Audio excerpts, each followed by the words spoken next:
నేటి నుంచే సరస్వతీ నది పుష్కరాలు జయశంకర్ భూపాలపల్లి జిల్లాల్లోని కాళేశ్వర క్షేత్రం త్రివేణి సంగమంలో నేటి నుంచి సరస్వతీ నది పుష్కరాలు ప్రారంభం కానున్నాయి. గతంలో ఉమ్మడి ఆంధ్రప్రదేశ్లో 2013లో చివరిసారిగా సరస్వతీ నది పుష్కరాలు జరిగాయి.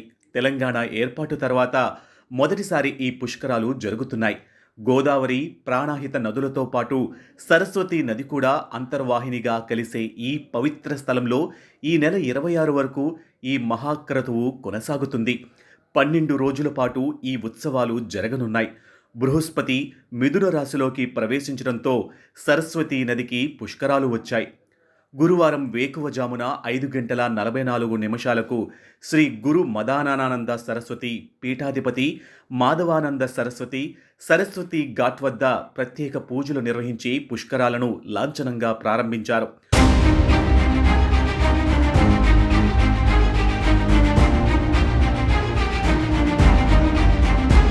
పుష్కరాల సందర్భంగా కాళేశ్వరంలోని ముక్తీశ్వర క్షేత్రాన్ని సర్వాంగ సుందరంగా ముస్తాబు చేశారు. పుష్కరాలు భారతదేశంలో నదులకు నిర్వహించే ఒక ముఖ్యమైన పండుగ. ఇది ప్రతి నదికి 12 సంవత్సరాలకు ఒకసారి వస్తుంది. ఆ సమయంలో ఆ నదిలో స్నానం చేయడం వల్ల పాపాలు తొలగిపోతాయని భక్తులు నమ్ముతారు. కాళేశ్వరంలోని త్రివేణి సంగమం వద్ద పుష్కరాలు జరుపుకోవడం చాలా విశేషం. ఇక్కడ 3 నదులు కలవడం వల్ల ఈ ప్రదేశానికి ప్రత్యేక పవిత్రత ఉంది. ముఖ్యమంత్రి రేవంత్ రెడ్డి గురువారం సాయంత్రం 4 గంటలకు కాళేశ్వరం చేరుకోనున్నారు.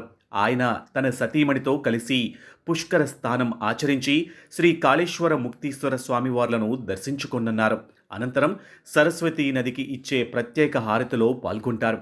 అక్కడ ఏర్పాటు చేసిన 10 అడుగుల సరస్వతీదేవి విగ్రహాన్ని ఆవిష్కరించి భక్తుల వసతి కోసం నిర్మించిన 86 గదుల సముదాయాన్ని ప్రారంభించనున్నారు.